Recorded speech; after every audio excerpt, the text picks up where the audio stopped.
Bonjour et bienvenue sur Diagonale TV pour suivre cette grande finale du championnat du monde féminin 2015. Finale qui va s'affronter Natalia Pogonina, la russe, face à l'ukrainienne Maria Muzychuk.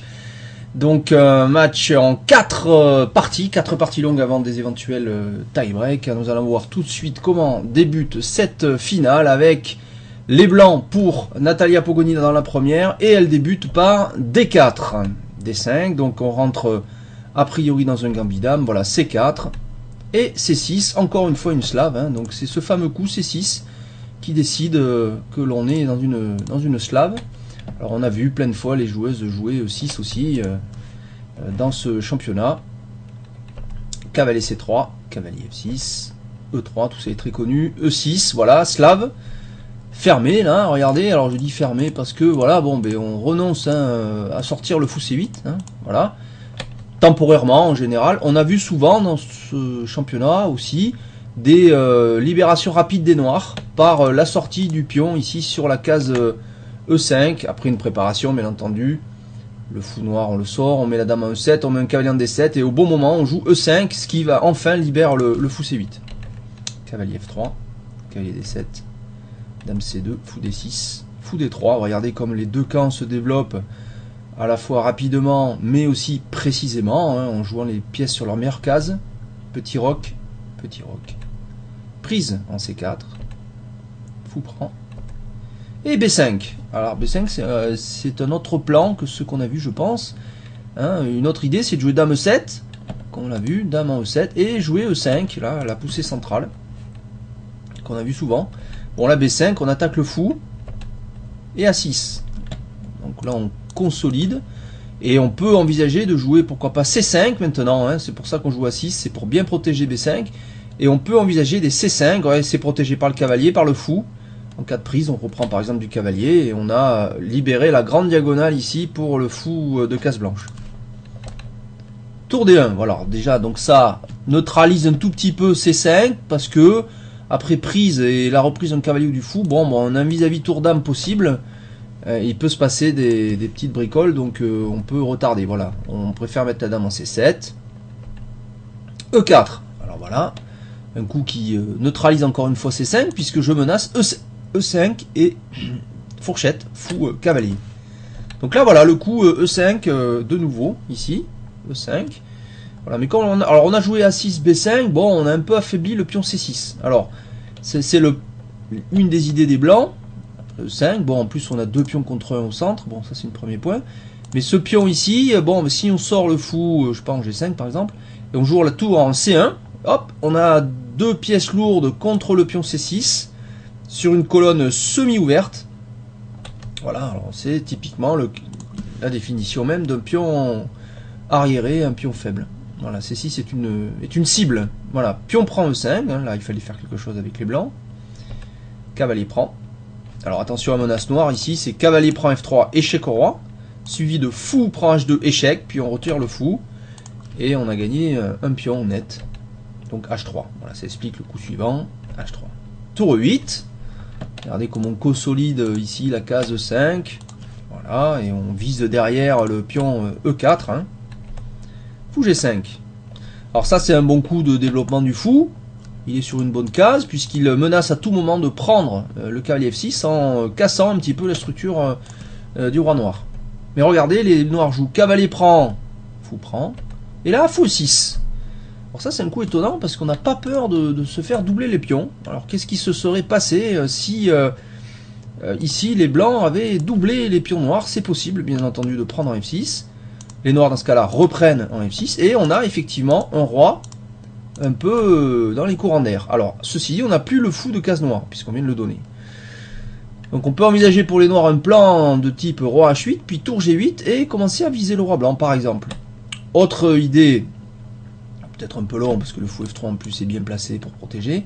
Une autre idée, c'est de jouer F5, au centre, vu qu'on contrôle bien la case E5 avec dame et fou. On joue F5 tôt ou tard, pour, alors pas tout de suite, puisqu'il y a la dame qui contrôle, hein. Mais au bon moment, on joue F5 et on s'échange contre le pion E4 et ça élimine le pion doublé. Alors à noter quand même aussi en compensation de ces pions doublés, les noirs ont deux choses. Un, bon, mais ces deux pions-là, quand même, contrôlent bien, disons, ce pion E4. Ce pion E4 ne pourra pas avancer bien loin, parce qu'il se heurte à une espèce de barbelé, là, si vous voulez. Ces deux pions, ici, c'est très difficile à passer, avec des pions. Et puis, les noirs ont la fameuse paire de fous, surtout. Voilà, c'est-à-dire, ils ont les deux fous et pas les blancs. Hein, voilà. Donc, la paire de fous, en finale, c'est une arme extrêmement puissante, qui contrebalance très très souvent un petit désavantage, soit de structure, voire même souvent un désavantage matériel. C'est-à-dire même avec un pion de moins, la paire de fous, on s'en sort très bien. Voilà. Donc alors, fou E6, donc voilà, on n'a pas peur de se faire doubler les pions, pourquoi pas. Donc tour à C1, alors c'est ce que j'avais dit tout à l'heure. Voilà, pièce lourde et le pion en C6. À noter aussi qu'on a le fou F3, là à tout moment on peut envisager des E5, attaque, alors, et surprise, on pourrait ensuite se venger sur le pion C6. Bon. Alors là, la menace des blancs, sans doute, c'est de jouer le cavalier, soit en B1, soit en E2, plus probablement pour menacer de venir en D4, par exemple. Et en E2, on menace, avec dame et tour, d'aller prendre le pion C6 arriéré. Mais tour D8, on n'a pas peur avec les noirs. Regardez, on protège même pas le pion C6, hein. On joue la tour en D8. Alors, une des idées, c'est que si les blancs essaient d'attaquer le pion C6, bon, ben il y a toujours des manœuvres possibles du type fou échec, par exemple. Le roi bouge et on échange une paire de tours. Donc en cas de reprise de la tour, eh ben, on n'aura plus deux pièces contre le pion. Voyez. Donc c'est une façon indirecte de soulager le pion C6, d'échanger une paire de tours. B3, alors un très bon coup, B3. Logique, hein. Bon, j'enlève déjà une case au fou E6, donc je joue contre ça joue contre le fou E6, c'est un premier point. Ça lui enlève des cases, il n'y a pas de cases, hein, tout simplement. Regardez, toutes les cases où pourrait aller ce fou sont contrôlées par des pions blancs, hein, voilà, tout ça est pris par. On peut même mettre en. Je vais mettre en rouge les. Regardez, hein, faut le voir ce genre de choses. Regardez comme ces pions, voilà, jouent tous contre le fou E6. Voilà. Les pions sur blanc empêchent le fou E6 de bouger. Voilà. Il est vissé ce pion, ce fou, pardon. Donc, en jouant B3, on enlève des cases au fou, c'est un premier point, et on libère le cavalier aussi, parce que bon, il y avait peut-être A2 en prise, alors bon, jamais vraiment, hein, parce que si j'enlève le cavalier, le fou E6 prend A2, mais simplement je l'enferme par B3. Il faut toujours avoir ça en tête. On peut enfermer les fous qui comme ça vont aller à la pêche au pion. Alors il y a une partie extrêmement célèbre sur ce thème qu'il faut absolument voir parce que elle est très belle et elle est surtout historique. C'est la fameuse partie du match entre Fischer et Spassky. C'est une des premières parties, je ne sais pas si c'est pas la deuxième ou la troisième, je ne sais plus, où Fischer prend le pion H2 de Spassky dans une finale, c'est même une finale. Il se fait enfermer le fou, prendre le fou pour deux pions et finalement Spassky finit par l'emporter. Tout le monde s'est demandé si Fischer avait tout calculé, si s'est pas trompé, etc. Et en fait il avait dit après la partie qu'il avait joué comme un idiot. Donc en fait il s'était complètement planté. Il n'avait pas vu que le fou pouvait se faire enfermer. Vous voyez, donc ça arrive même aux champions du monde. Voilà, donc vous voyez cette partie, c'est typique de cette idée d'aller prendre des pions empoisonnés avec les fous, comme ça on se fait enfermer. Plus difficile d'enfermer les cavaliers, mais on y arrive aussi parfois, hein, donc il faut faire attention comme ça, hein, les pions éloignés comme ça. Donc fou H2 échec, alors ça c'est un peu ce qu'on avait dit, voilà, on fait un petit échec, tour F1, et maintenant à tout moment on peut échanger une paire de tours, on n'est même pas obligé de le faire tout de suite, regardez simplement, voilà, on met le fou en E5, alors pourquoi avoir fait un échec? D'abord, eh bien, on aurait pu jouer fou 5 tout de suite, mais l'idée c'est qu'on déstabilise un peu le roi, il aurait pu choisir de venir en H1, dans ce cas-là il se serait éloigné du centre, en prévision d'une finale ultérieure, il vaut mieux que le roi adverse soit loin, ça lui fait perdre un temps, et s'il se rapproche du centre, vu qu'on n'est pas encore en finale, il peut s'avérer faible, c'est-à-dire que maintenant il est sur case blanche, par exemple si un jour cette diagonale s'ouvre, bon c'est pas le cas hein, tout de suite, hein, on a vu que ce fou était dominé, mais si un jour cette grande diagonale s'ouvre, eh bien un petit échec... ça peut pas faire de mal et parfois ça permet de faire des combinaisons tactiques qui arrivent au bon moment. Voilà, donc on met le roi, en tout cas ici vous voyez bien que ce roi est un peu moins en sécurité qu'en G1 où il était même à l'abri de tout échec. Voilà, là il y a un petit échec possible sur cette diagonale et voilà.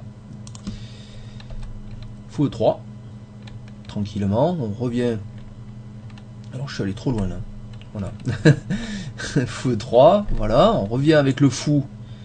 Qu'est-ce qui s'est passé? Non, attendez, parce que j'ai joué quoi? J'ai joué, voilà, fou H2 échec roi F1, fou E5, voilà, fou E3, c'est ça. Donc fou E3, le fou revient en E3, très bien, à noter qu'on contrôle la case C5, case d'avancée du pion. Donc si le pion bouge, bon, ce serait possible quand même, on pourrait venir en C4 protégé par le fou, mais fou E2, et ce pion, on va en faire le siège, hein, on va échanger en C4, et on va faire le siège de ce pion. Oh aïe. Voilà, donc on revient, c'est parti, H6. H6, voyez, une fois que le fou est venu en E3, maintenant on joue H6, il ne reviendra pas en G5, voilà, là pareil, on enlève une case au fou, et en même temps, bon, on se prémunit aussi du mat du couloir, voilà, il n'y a plus le mat du couloir, bon, c'est la petite fenêtre, hein. Vous connaissez ça, c'est toujours pas agréable de se faire planter un mat du couloir en fin de variante. Cavalier 2. Voyez, hop. Alors, ça c'était l'idée qu'on avait dit sur B3 notamment, ça libérait le cavalier, même si fou prend A2 semblait pas bon, hein, puisque B3 et le fou est en prise. Mais bon, ça, on a enlevé des cases au fou, à noter que regardez, il n'y a pas fou C4 par exemple, fou C4 aurait pu être joué, clouant le cavalier E2 par exemple, avec B3 on ne peut pas le faire. Donc cavalier E2, on peut menacer maintenant de venir en D4 et pourquoi pas attaquer le fou et surtout le fameux, voilà, pion C6 qui commence à être sous pression là. C'est le problème des noirs, hein, dans cette position. Tour prend, vous voyez, on soulage, tour prend, voilà. C'est ce qu'on avait dit tout à l'heure aussi. On a échangé une paire de tours, donc tout de suite il n'y a plus que la dame contre C6. Il n'y a plus, la dame et la tour. Il n'y a plus qu'une seule pièce, donc c'est beaucoup moins faible. Fou C8.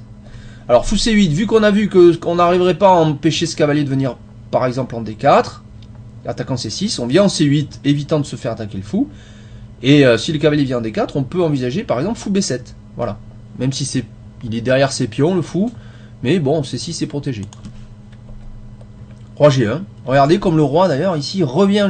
Pourquoi? Ben, une des idées des noirs, ça peut être aussi de bouger ses pions là, tôt ou tard, un jour. Et le fou pourrait venir à A6 avec un échec. Bon, roi G1, c'est un coup prophylactique, hein, il n'y a pas de vraie menace, hein, mais c'est un coup qui prévient des échecs ultérieurs. Fou B7, voilà, bon. Vous voyez, comme le fou, bon, ben, il a vu qu'il avait plus d'avenir ici. Les blancs ont bougé leur pion pour jouer contre ce fou. Maintenant, il va chercher de l'air sur cette diagonale-là. Et là, c'est pas la même, parce que le pion E4, lui, est sous pression. Regardez, il y a le cavalier F6, il y a la tour E8, et potentiellement le fou B7 aussi. Voilà, il suffit d'enlever le fou E5 et ça y est, ce pion est en l'air. Voilà. Donc, vous voyez, ça va vite. Hein. Donc G3. Alors pourquoi G3? Ben, ça joue aussi contre le pion E5, contre le fou E5, pardon. On peut jouer fou G2 et éventuellement, au besoin, attention, il faudra bien réfléchir parce qu'il y a quand même dame et fou ici qui attaquent G3. Mais on pourrait envisager à terme de jouer F3 et qui crée un petit mur face au fou B7. Voilà, c'est un coup qui... bon, pas vraiment très affaiblissant. Avoir le fou en G2, c'est classique d'avoir un fou, parce que le fou protège, remplace le pion devant le roi, donc c'est quand même le roi reste bien protégé. Tour D8, voilà, les noirs allègent la position. Si les pièces lourdes sont échangées, C6 sera vraiment plus faible du tout, puisqu'il n'est faible que s'il y a des pièces lourdes. Et donc moins il y en a, moins il est faible. Tour prend, dame prend, voilà, c'est fini. On peut plus considérer C6 faible maintenant, parce que le fait qu'il soit sur une colonne ouverte, il n'y a que la dame, bon, mais c'est pas assez quoi pour le mettre sous pression. Fou G2, tranquillement. Alors là, une des idées des blancs aussi, c'est de s'activer par F4, pourquoi pas E5, mais ça serait affaiblissant, attention, pour le roi. Il faut éviter de s'affaiblir comme ça, même si on est en finale et qu'on peut estimer que le roi ne risque pas grand-chose. Attention. Fou C7. Cavalier F4. Cavalier D7, manœuvre, cavalier D3. Fou B6, très bien joué. Fou B6, je m'oppose au fou E3. Hein, à noter que cette diagonale est sympa. Bon, voilà, j'échange des pièces, encore une fois. Plus j'en échange, plus je me rapproche d'une nulle possible. Avec les noirs, dans un championnat du monde, c'est un bon résultat, bien entendu. Cavalier C5 pour les blancs. Regardez comment on verrouille cette case C5. L'idée de bien tenir cette case, c'est de bloquer le pion C6, et ce qui fait que ça neutralise complètement le fou B7. Il est toujours là, ce fou bien entendu, mais il est derrière ses pions, donc il n'a pas de jeu. Hein, voilà. Il peut pas s'activer. Hein. Cavalier C5. Fou C8. Attention, le fou était attaqué aussi. Cavalier prend D7. Fou prend D7. Fou C5. Voilà, on continue à verrouiller la case C5. Fou prend. Dame prend. Alors, finale. Dame fou contre dame fou. Égalité de pions. Alors, seule petite chose, les blancs, sans doute, ont petit avantage du fait que les pions noirs sont sur case blanche, justement. Donc, ce sont des cibles. Vous me direz, les pions blancs aussi sont sur case blanche. Oui, mais c'est plus difficile d'aller chercher le pion A2 que le pion C6. Regardez, E5, et ça y est, fou plus dame attaque le pion. Facile à défendre, hein, il suffit de mettre la dame en défense. Bon, il y a l'égalité de pions. Dame et fou, les rois sont pas spécialement en danger. Je dirais quand même, peut-être que les blancs sont un tout petit peu mieux, du fait que le pion C6 est faible, et que le fou G2 est très bien placé. En plus, on a ici 4 pions contre 3. Si on imaginait par exemple en poussant les pions qu'on arrive à échanger ce pion E4 contre le pion F7 par des manœuvres, bon ben le roi sera quand même en difficulté, notamment faible sur case blanche. Bon, mais c'est pas le cas, hein, on voit pas trop comment les blancs pourraient arriver à faire ça, parce que pour jouer E5, E6, ben, il y a le fou qui protège, donc pour affaiblir ça va pas être simple. Mais le fait qu'il y ait des faiblesses, A6, C6, pourrait faire basculer les noirs en défense, et on pourrait après derrière essayer d'affaiblir le roi noir. Donc petit avantage blanc, mais vraiment extrêmement léger, hein, extrêmement léger. Bon, pas de quoi non plus espérer un gain. Dame A5, A3. A3, je commence à mettre le pion sur noir, c'est-à-dire la couleur opposée du fou. Et puis bien sûr j'empêche dame prend A2. Fou E6. E5. E5, c'est ce qu'on a dit. On n'a pas peur que les noirs prennent B3, puisqu'on va se manger sur C6. Alors du coup, bon, ben, on a échangé la faiblesse C6 contre le pion B3. C'est pas forcément une mauvaise idée. Hein. Dame E1 échec. Roi H2. À noter que la dame ici protège le pion F2. Il vaut mieux ne pas affaiblir son roi. Fou prend B3. Fou prend C6. Alors la position a changé un peu de nature ici, puisque la faiblesse C6 a disparu, mais contre le pion B3, c'est une bonne opération pour les noirs. Ils ont toujours des pions sur blanc. Donc c'est faible, mais il faut faire attention avec les blancs, parce que si les noirs arrivent à pousser ces pions et échanger un de ces deux pions contre le pion A3, ils auraient un pion passé, en plus un pion passé éloigné un petit peu comme ça sur le côté, et là ça serait les noirs qui auraient l'avantage. Donc il faut que les blancs fassent attention à ça. Fou E6, fou G2, dame E2, dame B6 attaque le pion A6, voilà. Hein, les blancs n'ont jamais laissé les noirs pousser facilement. Dame B6 attaque les pions A6 et B5. Dame prend E5, on donne le pion E5. Et après, dame prend A6, la position est symétrique, il n'y a plus rien. 3 pions contre 3. Pion contre pion, B5 est peut-être un tout petit peu faible. Bon, dame C5, attaque F2. Dame A6 échec. Roi H7, et les deux joueuses concluent la partie nulle. Il n'y a rien à tirer de cette position. Les noirs vont sans doute jouer B4 ensuite. Il y a F2 qui est attaqué. Qu'est-ce qu'on fait? Si on joue roi G1, sans doute échec, puis on revient en C5. Et si les blancs défendent par dame F3, sans doute je joue B4 et c'est fini. Il n'y a vraiment plus rien à espérer. Il ne pourra rien se passer dans cette finale. Voilà, donc première partie de ce championnat du monde. Une jolie partie, pas de aucune imprécision ni faute, un joli gambit dame défense slave très bien joué par les noirs, qui était légèrement en défensif, mais sans créer de faute, et puis les blancs n'ont pas trouvé de plan pour mettre en difficulté les noirs. Donc les deux joueuses rondes d'observation, on peut dire, et donc partagent des points logiques. Et donc rendez-vous pour la deuxième partie, revanche, où donc Maria Muzichut cette fois aura les blancs. Voilà, merci de m'avoir suivi sur Diagonale TV pour ce championnat du monde de 2015, pour cette première partie de la finale, et je vous donne rendez-vous donc pour la suite. Au revoir.